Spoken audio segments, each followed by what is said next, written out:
Hey Manatee, Can I Be Your Dog? It's one of our books on our Sunshine Junior list this year, and I really wanted a chance to read it to you this week.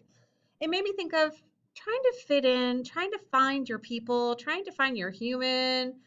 This story is about a dog who needs a person, kind of like we need a school. So, as we share our adventure of finding our new school, our new class, our new teacher, I hope you can relate to this story and feel the same way as Arfie. As I read the story, you know me, I like to read with my voices to make storytelling even more exciting to listen to. And while we're at it, let's talk about the parts of the book. I know we all know the front cover. That's pretty easy. Grab their attention. But if it was on the shelf, we would see this part of the book. We call that the spine. It keeps the book together. It holds the pages.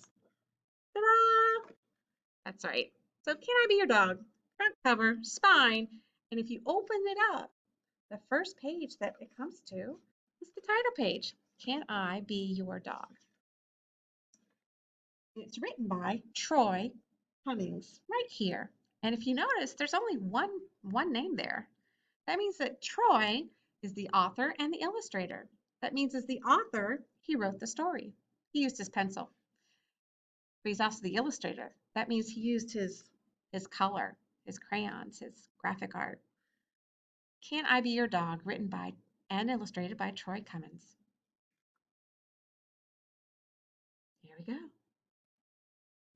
Dear people at Yellow House. Woof! I've been your dog. I'm potty trained and I have my own squeaky bone. Also, I love to play. I see you have a cat, but I'm willing to work with you. Who's a good dog? I am. Sincerely, Arfie. P.S. I know every house on Butternut Street, but I asked you first. I like the way this story is written as a letter. Each page is a letter written by someone who lives in this community. Dear Arfie, we're so sorry, but you cannot be our dog. Our cat is allergic to dogs. Good luck in your search. Oh, Honeywells. Oh, Arfie doesn't look happy about that response. So he wrote another letter. Dear butcher lady, can I be your dog? I think your butcher shop would be a great place for a puppy like me. I could keep the floor nice and clean. Arfie. Hmm, butcher shop. That doesn't sound like something I'd see at the avenues. I wonder, ooh, let's look at our picture clues. I see some kind of cutter and I see some meat, hot dogs. Maybe this is where you would go to get meat. A butcher shop. Oh, look, there's a mailman. Look, pal, I've got a bone to pick with you. Last time I let a dog into my shop, a dozen meatballs went missing. Sorry, but there's no way I'm taking a pooch. Veronica Shank, butcher. Yes, no hard feelings. Enjoy these dried giblets. And good luck finding a home. Look at Arfie. Nom, nom, nom. Dear fire station. Number 5. Can I be your dog? I can fix your boots, plus let's just say I know my way around a fire hydrant. I've sniffed out every single one on Butternut Street. And yours is the shiniest. That'd be a good place for a dog. Ooh, what a formal letter. Butternut Station, Butternut Street Fire Station. Dear applicant, thank you for your interest in working with the Butternut Street Fire Station. Unfortunately, the position of fire dog has already been filled. We will keep your letter on file. Best wishes in your search. Station number 5.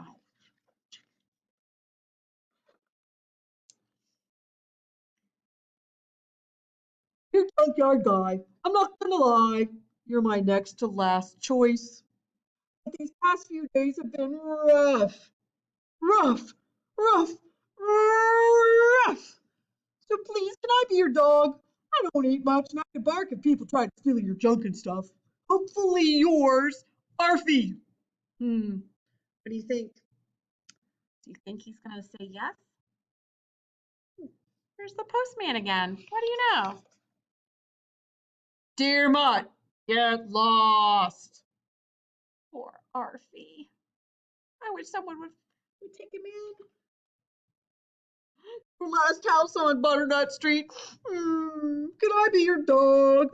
I see that your yard is full of weeds and your windows are broken and there's a funny smell, but I'm not picky, just lonely. Arfie.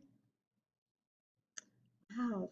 I'm not sure anybody lives in that house. There's some clues that tell me the broken windows and the door's not accessible. Wow, there's sweet. I'm not sure anybody lives in this house. Ooh, look, the envelope. Where the letter, you stick the letter inside the envelope.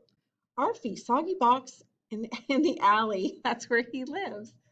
And this was sent to last house on Butternut Street, but it says, return to sender. Nobody at this address. Oh, how's that make Arfie feel? Oh, He's so sad. Oh, look at this dark page.